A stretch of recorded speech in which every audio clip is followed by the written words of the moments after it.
Well, here she is. I got tired of waiting and I bought a Cub Cadet off of Craigslist. It's the cheapest one you can get.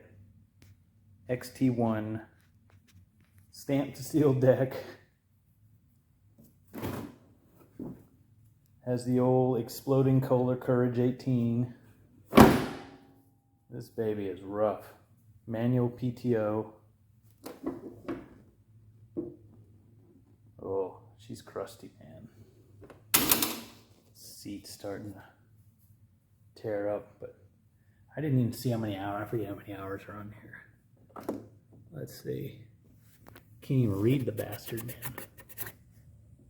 What's that say? 84.8? Wow. Rode hard and put away wet. I can't make too much fun of these things because if you remember my video back in 2015, for you guys that are new to the channel, I had posted maintenance tips and oil change videos and all sorts of stuff. Oh, it's a 42. I'm sorry. I may have said 46. But yeah, here she is. Still got the LED, dirty LED headlights. No bumper on this one. This is old school, man.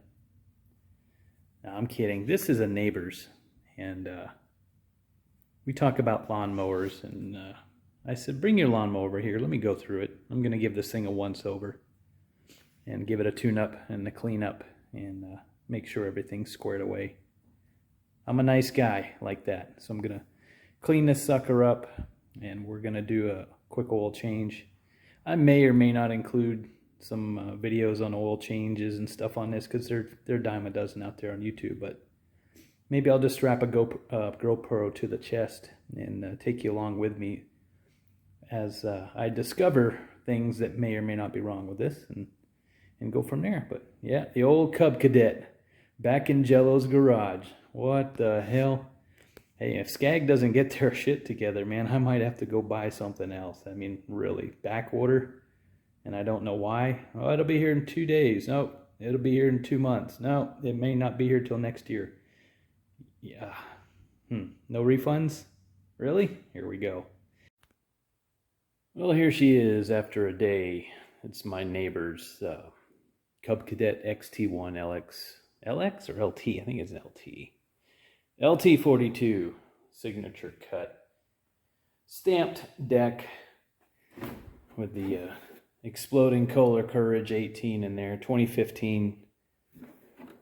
No armrest, no front bumper, like I said, but this is day 2 now, and I gave her a full detail for retail. Cleaned her up quite a bit, and as you can tell from the previous clip footage, now she's got a little shine to her.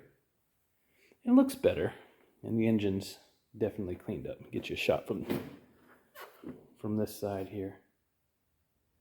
So it looks better. And come to find out, these tires have been filled. They're solid. I think they're full of like foam or silicone or something. I can't explain what these feel like, but they don't give. They must weigh a ton, man. All right, so this unit, what did I do besides clean it up a little bit? I gave it the full Kohler service kit. So we changed the oil. We put the 1030 synthetic blend in here, and this is a Kohler OEM filter. New Kohler air filter with a pre-filter, properly oiled, and also did a fuel filter. And I removed the front cowl here. You can disconnect the LED headlights, pull this off. Remove this top cover, and that'll allow access to the spark plug. So we changed the plug and we gapped it properly as well. And I noticed that the steering wheel was not centered correctly along with the wheels. The wheel was all cattywampus and it was towed out really bad. So when I first drove this thing, it was all over the road. So I pulled the wheel, pulled the center cap, pulled the steering wheel off the splines, and eyeballed the the front wheels. It's got little tie rods in the front. I don't know if you know this or not, if you're a Cub guy.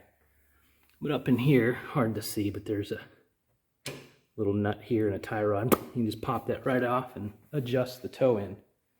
So now she goes down the road straight, no problems. Got rid of the engine knocking. I don't know what kind of oil was in it previously, but calls for SAE 30 here in Texas, but 1030's pretty good. It seems to flow a little better, and you know, we'll see. Let's keep our eyes on it. Check the oil again. Check the air filter after that mow. Only other thing I'd keep my eyes on if you got one of these is I think it's a Tough Torque K46 or K42 hydrostatic transmission in here. I think they've got a bypass, not a bypass valve, but an overflow pressure valve on the top. So I think that's what's leaking. I'm not sure what caused it to leaking, perhaps overheating, but seems okay. It doesn't whine that much. Put 93 octane in it. It's probably overkill, but yeah, better. Higher octane, not going to hurt, especially with the higher temperatures. But overall, it's been 6 years since I've operated one of these, and I don't miss it one bit because of the turning needed, forwards, backwards, back. You know, you gotta. It's an arm workout for these things. Night and day difference compared to a zero turn. Zero turn's much easier. But here she is, and just a quick follow up, and she's alive and well. So should I get one? No. What am I thinking? I'm actually waiting for Scag to respond. They're pretty good. I think it's Jake, and I'm not sure who else with Scag. They poke around on YouTube and social media every day, and they chime in and whatnot, but hopefully I'll get a follow-up here to see where my Scag is at. I'm curious if it's truly an engine shortage which is going on, like if there's no Kawasaki's available and that's going to be a couple of months before I get a Scag, then I might cancel the damn order while I can within the 30 days. But I don't know, maybe they'll make an exception and stick like a Briggs Vanguard in there. A nice 810 with that canister filter. That's really what I need out here in the hill country. Too much dirt and dust. But all right, I'll quit yapping about Skags. We're looking at a Cub Cadet, and we're talking about Skags. That's not great. Anyways, guys, stay tuned. I'll give you some updates as they come. But meanwhile, hey, it's better than pushing a mower around the yard. Oh, man. All right. Stay cool, dry, and hydrated out there. Take care.